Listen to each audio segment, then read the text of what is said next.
A paz, meus queridos, que manhã tão linda, não é? Nós estamos celebrando hoje o domingo de maneira especial, porque nós fizemos uma campanha durante 15 dias, não é? Nos Salmos de Romagem, do Salmo 120, e hoje nós vamos ler e profetizar o Salmo 134, que é o último, não é? Desse compêndio de salmos. Esses salmos foram escritos e eram utilizados como hinos pelos peregrinos que saíam de suas casas e iam até Jerusalém, no templo, né, do Senhor, para adorá-lo nas festas especiais. Então esses peregrinos, esses viajantes iam cantando e criando uma atmosfera de adoração. A gente esteve orando nas lives que fizemos esses salmos. Alguns, o salmista derrama o seu coração, pede socorro. Outros ele pede perdão, vai se limpando até se apresentar diante do Senhor. Mas os últimos salmos, tanto o 133 como o 134, eles falam sobre aquele momento que o povo chega na cidade, chega em Jerusalém e se apresenta diante do Senhor. No Salmo 136 fala, não é, da beleza e como é bom que os irmãos vivam em união naquele momento solene de adoração. Mas o Salmo 134, que é baseado na minha palavra de hoje, fala sobre a bênção do Senhor.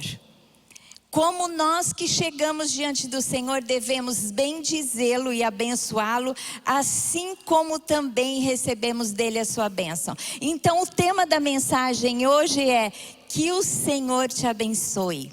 Mas o Salmo 134, eu vou ler para você, diz assim: bendizei ao Senhor vós todos, servos do Senhor, que assistis na casa do Senhor nas horas da noite. Erguer as mãos para o santuário e bendizei ao Senhor. De Sião te abençoe o Senhor, Criador do céu e da terra.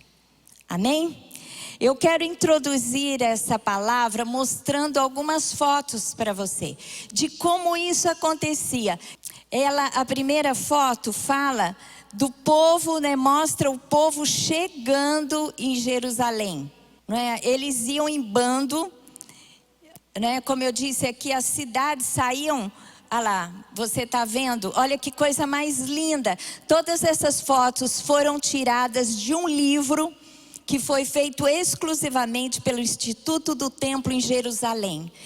Então a gente vê aqui, olha que coisa mais linda, o povo chegando em bando até a presença de Deus no templo para adorá-lo. Isso acontecia nas festas especiais, principalmente a Páscoa, Pentecostes e Tabernáculos. E nós estamos chegando, né? Hoje nós celebramos o Domingo de Ramos, quando Jesus entrou em Jerusalém, mas domingo que vem já vamos celebrar a Páscoa. Então é importante que você entenda como isso acontece. Olha o povo chegando, que coisa mais linda. Olha aqui. Aqui são os degraus que haviam para entrar no templo. Também esses salmos, eles eram profetizados na subida desses degraus, né? Os sacerdotes iam subindo e declarando estes salmos. Olha que coisa mais linda. O povo entrando no templo. Gente, a coisa era tão fantástica. Você imagina cada um saindo dos seus vilarejos e de repente chegando no templo que ficava no alto, né? No Monte Moriá, no Monte Sião, chamado também o Monte Sião, aquele complexo todo, né? E viu o templo. O templo era a coisa mais linda, era uma construção grande, alta, e os peregrinos chegavam com alegria para adorar. Aqui, ó, a gente vê o sacerdote levantando as mãos para o alto.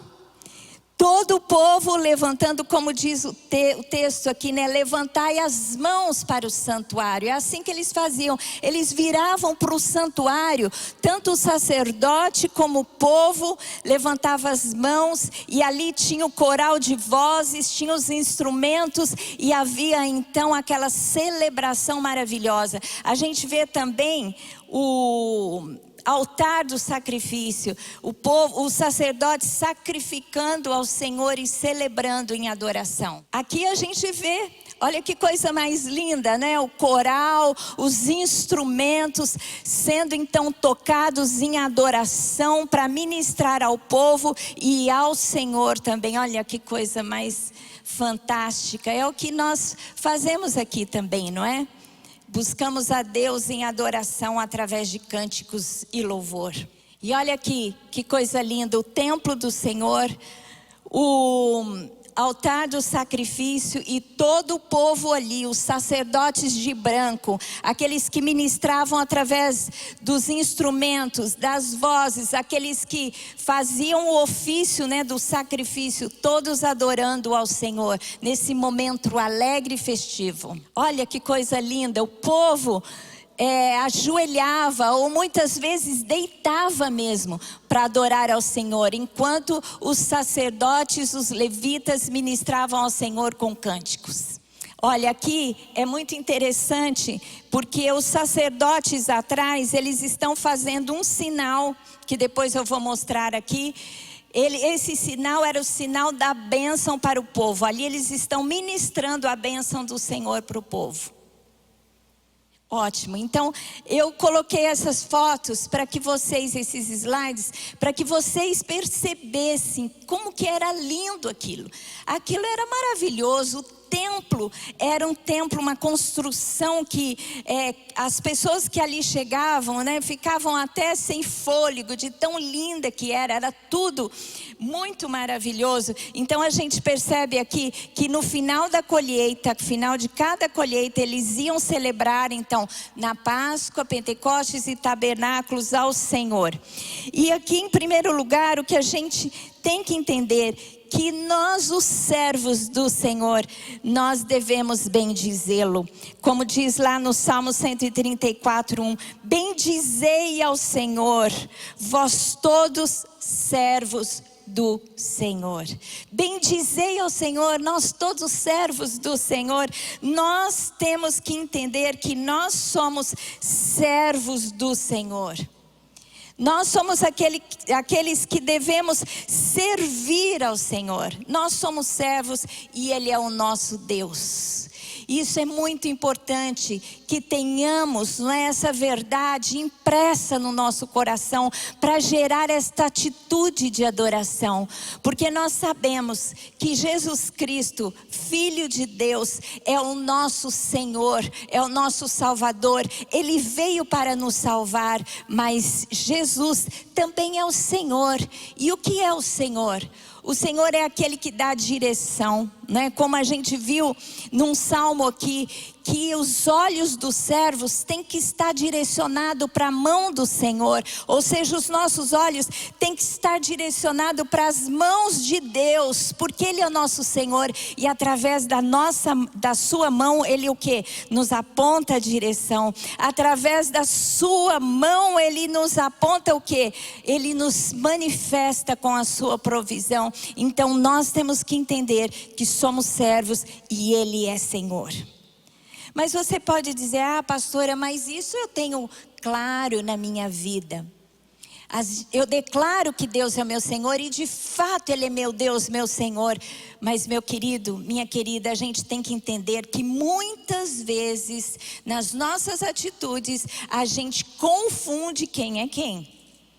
Quando você acha que Deus é aquele que tem que fazer tudo o que você quer, que você faz os planos e você vai pedir a bênção de Deus depois que você tudo programa na sua vida, não é? E aí você inverte a situação. Você não acha que Deus, Ele é o seu Senhor e vai te dar a direção, mas você programa a sua vida e quer que Ele seja o seu servo para te abençoar os projetos. Não é bem assim. Quando nós entendemos que o Senhor é Senhor, nós temos que, antes de mais nada, buscá-lo em adoração e olhar o movimento das suas mãos nos apontando a direção. Quando nós entendemos que Ele é o Senhor e que dele vem a provisão, nós temos que buscá-lo em primeiro lugar, fazer a nossa parte, não é? Como diz lá um dos salmos, o Salmo 127, a gente trabalha, não é? A gente faz a nossa parte, mas a gente sabe que o sustento vem do alto. O sustento vem do Senhor, porque não adianta acordar de madrugada, ser o primeiro a acordar, o último a dormir e não entender que a provisão vem do alto. E a palavra de Deus diz que o Senhor assim o faz enquanto dormimos. Então, isso é que é entender que nós somos servos do Senhor. Os servos do Senhor devem bem dizê-lo. E nós somos seus servos, temos que receber dele a direção e a provisão. Eu quero citar o exemplo de Josué. Teve um momento, né, que o povo de Israel, depois que conquistou a terra, se estabeleceu lá, eles estavam em dúvida, né? A que Deus servir, porque eles já estavam sendo contaminados com os deuses daqueles povos que continuaram ali na terra de Canaã. Mas Josué, então, no final da sua vida, chama o povo a um arrependimento e a uma consagração, e ele se posiciona. E lá em Josué 24:15 diz assim: porém, se vos parecer mal servir ao Senhor, escolhei hoje a quem sirvais, se aos deuses a quem serviram vossos pais que estavam da além do Eufrates, ou aos deuses dos amorreus em cuja terra habitais. Eu e a minha casa serviremos ao Senhor. Essa foi a declaração de Josué, como líder daquela nação, né, dando o exemplo. E ele disse assim: eu escolhi, a minha escolha foi feita. Eu não vou adorar os deuses, né, dos amorreus que estão aqui perto de mim. Eu não vou me contaminar, mas eu vou servir ao Deus dos meus pais. Eu e a minha casa serviremos ao Senhor. Que você possa então tomar essa decisão, fazer essa declaração, que você, não é, vai servir ao Senhor e não ser servido do Senhor, que você escolhe ao Senhor ao invés de outros deuses. Nós não temos ao nosso lado os amorreus mais, mas nós temos um mundo que nos apresenta muitos outros deuses. O mundo nos apresenta o Deus do divertimento, da diversão, né? Muitas pessoas passam a sua vida trabalhando para poder ter um tempo de alegria nas festas mundanas, faz tudo para depois pegar o seu dinheiro para ter alguns momentos de prazer. Outros passam a adorar deuses da sensualidade, não é? Trabalham, mas ficam amarrados com vícios de sexo, gastam todo o seu dinheiro, ficam com relacionamentos ilícitos, não é? Em vez de servir ao Senhor. Você pode adorar a Mamon, que é o Deus da riqueza, dando o primeiro lugar ao seu trabalho, buscando ganhar dinheiro o máximo possível, às vezes de maneira até ilegal, né? Mas tendo no seu coração a prioridade, o ganhar, o ajuntar riquezas, né, para se sentir seguro e poderoso. Então todos esses deuses que estão ao nosso lado, nós temos que decidir a quem nós vamos servir, se de fato Deus será o Senhor das nossas vidas. Eu quero citar o exemplo de Davi também. Davi foi um pastor de ovelhas que Deus escolheu, Deus chamou, Deus ungiu para ser rei sobre Israel. E ele se posicionou em todo o tempo da sua vida, adorando e servindo ao Senhor. E ele diz assim lá no Salmo 31:14: quanto a mim, confio em ti, Senhor. Eu disse: tu és o meu Deus. E assim Davi declarou, e assim Davi viveu. Davi buscou ao Senhor todo o tempo da sua vida. Ele teve lá como ser humano os seus erros, e a Bíblia bem relata, principalmente nos relacionamentos familiares. Mas Davi tinha anseio pelo Senhor, em adorá-lo. Quando ele assume o trono em Jerusalém, a primeira coisa que ele faz foi buscar a arca do Senhor, não é? E colocar ali em Jerusalém para que todo o povo viesse adorá-lo através do tabernáculo de Davi. E a gente sabe que a palavra de Deus diz que o tabernáculo de Davi agradou ao Senhor e ele será reconstruído. Deus reconstruirá o tabernáculo de Davi. Davi foi aquele que teve revelação de Jesus.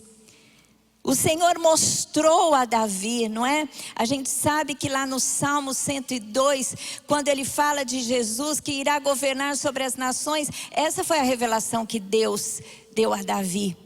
Davi fez o tabernáculo, né? E dava acesso a toda a população à presença da arca. E isso foi uma revelação que Deus deu a ele, não é? Porque no futuro, em Cristo Jesus, todos nós teríamos acesso à presença do Pai. E Davi se posicionou declarando: o Senhor é o meu Deus. Nós devemos também. Nossa tarefa como servos é adorar ao Senhor. Lá no Salmo 134:1 diz assim: vós os servos do Senhor que assistis na casa do Senhor nas horas da noite.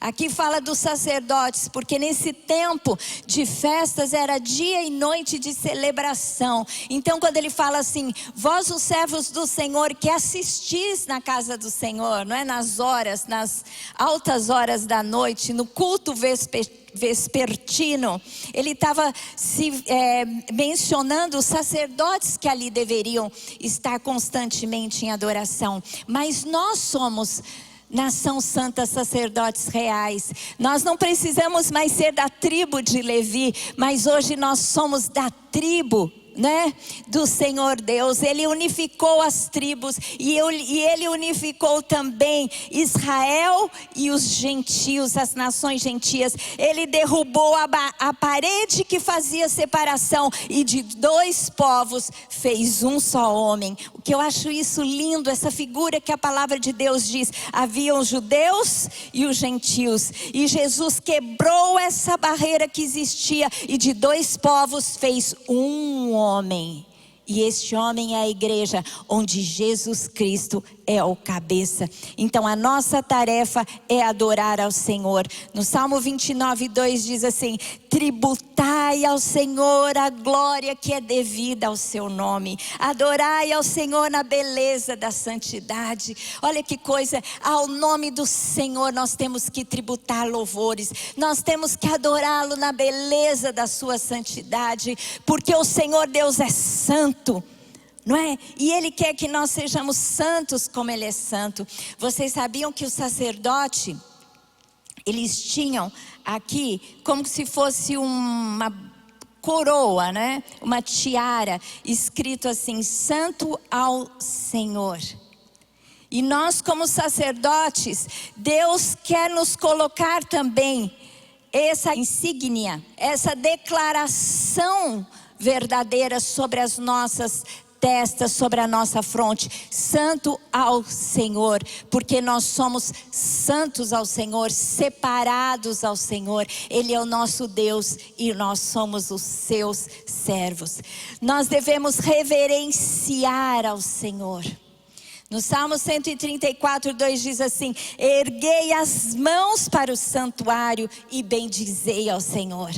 Vocês viram aqui nas fotos que eu apresentei, o povo com as mãos estendidas, os sacerdotes com as mãos estendidas, eles estendiam em direção ao templo, porque o templo continha no Santo dos Santos a arca do Senhor, e a arca do Senhor representava a presença do Senhor. Ali estava o Senhor Deus presente. Então o povo todo erguia as mãos para o santuário, erguia as mãos em direção à arca do Senhor e a presença do Senhor. É por isso que hoje nos nossos cultos, né, quando a gente adora, a gente levanta as mãos para o Senhor.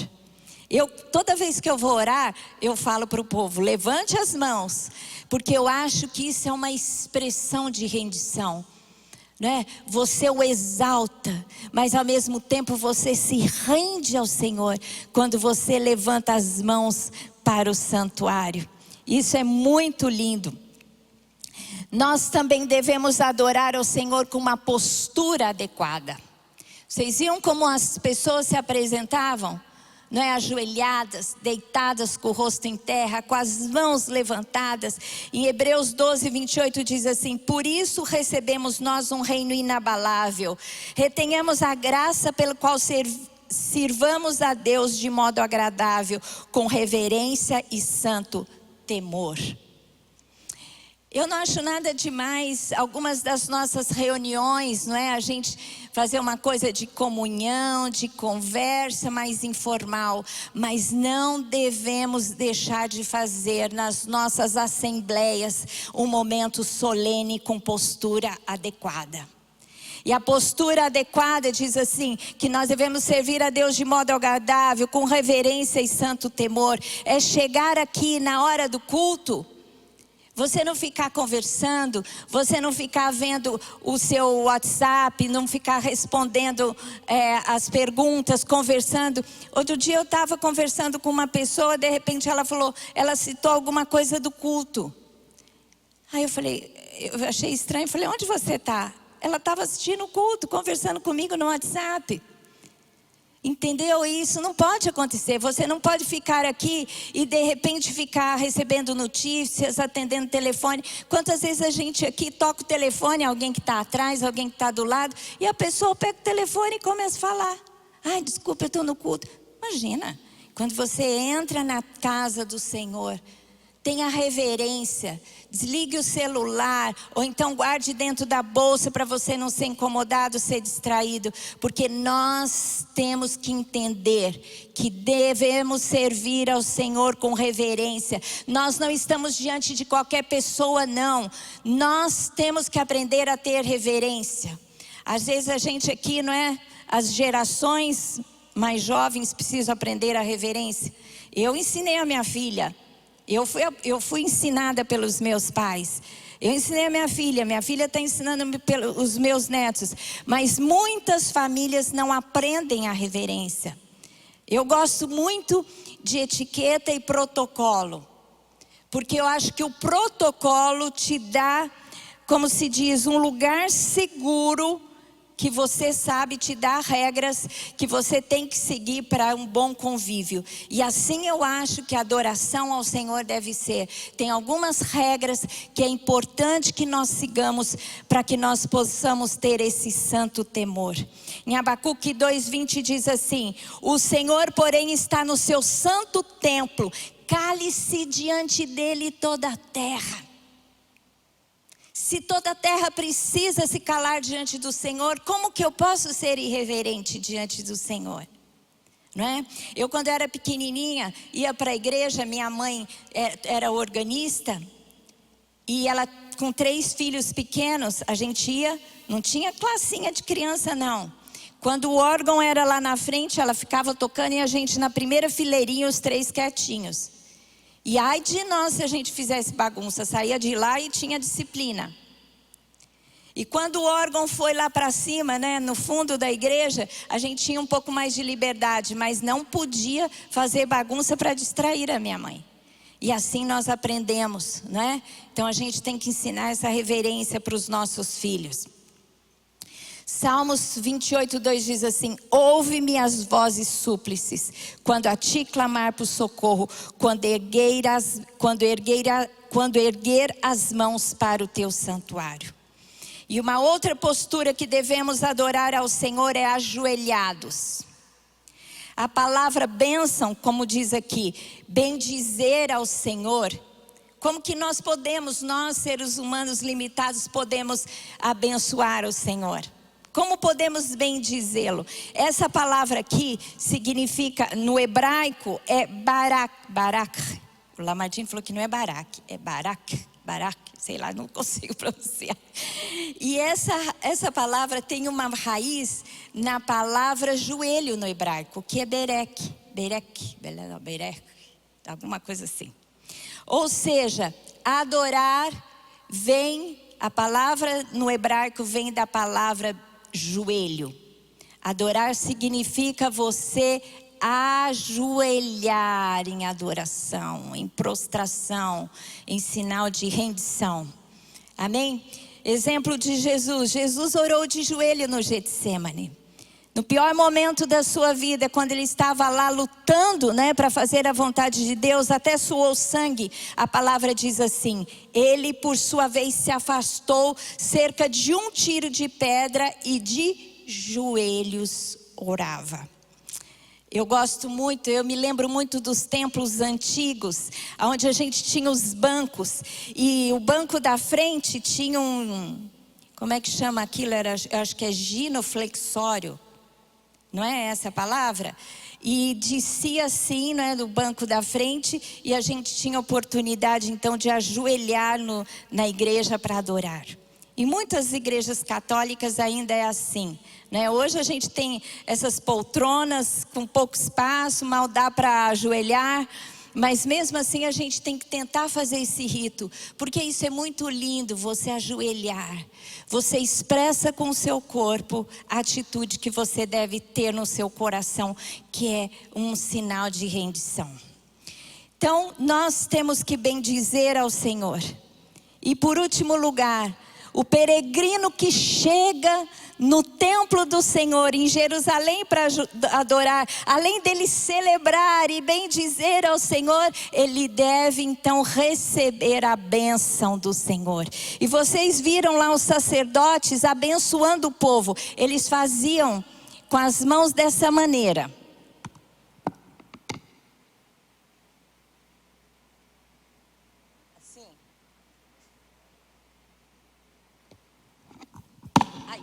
Na parte de cima é um W, que se forma, porque essa é a letra do nome de Deus. Eu não sei expressar exatamente como se pronuncia essa palavra, mas eles ministravam assim, eles colocavam a letra do nome de Deus para dizer que Deus te abençoe. E assim os sacerdotes abençoavam o povo. Salmo 3:8 diz assim: do Senhor é a salvação, e sobre o teu povo a tua bênção. Não é? Deus abençoa os que são seus. Do Senhor é a salvação, e sobre o seu povo a sua bênção. Deus abençoa o seu povo. Eu amo esse versículo. Se você me acompanha, você vê que muitas vezes eu oro esse versículo, porque eu acho que ele é uma verdade que nos faz alegrar, não é? E entender o quanto é importante, o quanto Deus nos ama a ponto de ministrar a sua bênção para as nossas vidas.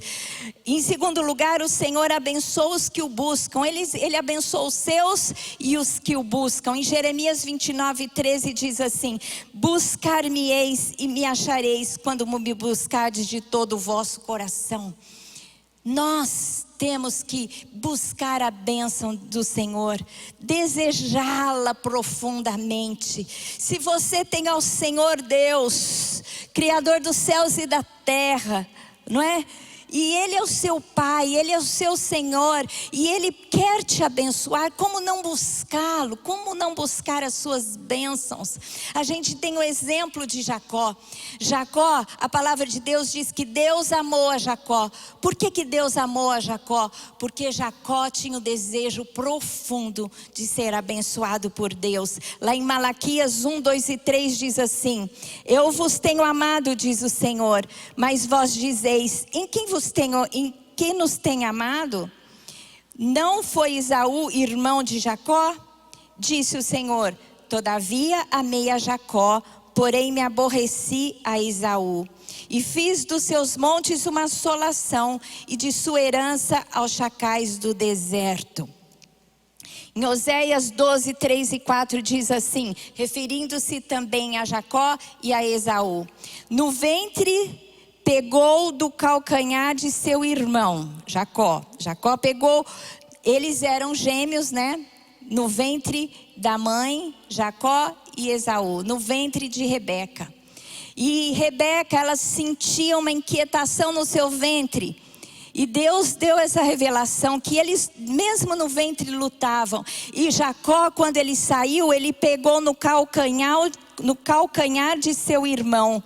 No vigor da sua idade lutou com Deus, lutou com o anjo e prevaleceu. Chorou ele e pediu mercê. Em Betel achou a Deus e ali falou Deus conosco. Meu querido, aqui a gente vê dois irmãos gêmeos. Esaú, um dia ele desprezou a bênção que ele teria por ser o primogênito e vendeu a sua primogenitura para Jacó. Ele não valorizou a bênção, mas Jacó não. Desde que nascendo ele já pegou o calcanhar do seu irmão, porque ele queria nascer primeiro, queria ser o primogênito, queria a bênção da primogenitura.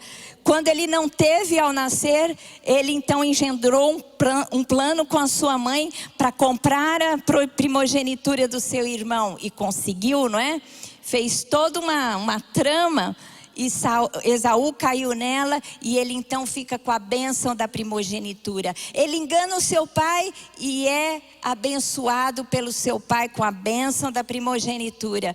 E depois, quando ele tem que fugir por causa desse engano, não é? Enganou o irmão, enganou o pai, ele tem que fugir. Quando ele foge e fica os anos fora, quando ele volta, ele se apresenta diante de Deus. E Deus, através, Jesus Cristo, luta com ele. E ele luta toda uma noite, mas ele não deixou sair o anjo até que o anjo abençoasse. Meu querido, é assim que nós devemos ser. Não é? Nós temos que ir ao tabernáculo, à presença de Deus e abençoá-lo, mas nós não podemos sair de lá enquanto não for abençoado pelo Senhor, não é? A gente tem que ser como Jacó, como tem uma música que diz, Jacó segurou o anjo e não deixou subir, não é? A gente tem que ser assim, segurar o anjo, segurar Jesus Cristo, segurar o nosso Deus e não deixar subir, não deixar sair até que Ele nos abençoe. Amém? Você quer ser como Jacó? É assim que nós devemos ser. Quando você sai da sua casa e vai até o templo, saiba que é essa bênção que está reservada para você, a melhor bênção, a bênção do Deus dos céus e Deus da terra.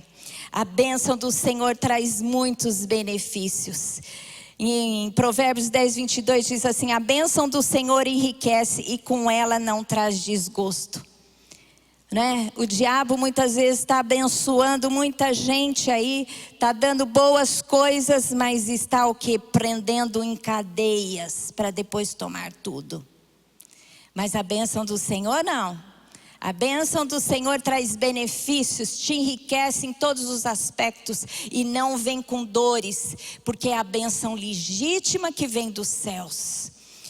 Em último lugar, é importante que você saiba que a bênção do Senhor é para sempre. Salmo 133, 3 diz assim, né? É como o orvalho do Hermon, que desce sobre os montes de Sião. Ali ordena o Senhor a sua bênção e a vida para sempre. Então o povo entendia ali, olhando, o aspecto, olhando a geografia, olhando os montes, eles olhavam para o Hermon e sabia que do Hermon saíam as torrentes, não é? Que vinham e umedecia a terra e trazia uma colheita abundante. Ali ordena, lá do alto, ordena o Senhor a sua bênção e a vida para todo sempre. Meu querido, é importante que você saiba, você que começou essa campanha conosco, a campanha, de clamor por socorro. Nós saímos como peregrinos e chegamos a Jerusalém, e chegamos ao Monte Sião, e chegamos à presença de Deus, e ali bendizemos o seu nome, e ali somos abençoados por Ele. E eu quero deixar agora uma palavra do meu coração para você. A bênção do Senhor é aquilo que Ele diz a seu respeito. A bênção do Senhor é aquilo que Ele diz a seu respeito. Portanto, se aproprie da bênção do Senhor. Se aproprie da bênção liberada através da sua palavra e viva eternamente. Que Deus te abençoe hoje, você que está na presença do Senhor, não é? Em adoração. Glória a Deus, glória a Deus. Que a paz do Senhor e a sua bênção seja sobre a sua vida hoje, seja sobre a sua vida esta semana, que é a semana que nós celebraremos a Páscoa do Senhor, a libertação do povo de Deus do Egito, mas também o sacrifício de Jesus Cristo por nós. Então celebre, adore ao Senhor, busque ao Senhor com orações e adorações e cânticos de louvores por aquilo que o Senhor nos fez. Que a graça do Senhor e a sua bênção seja sobre você hoje, esta semana e por toda a sua vida em Cristo Jesus. Amém.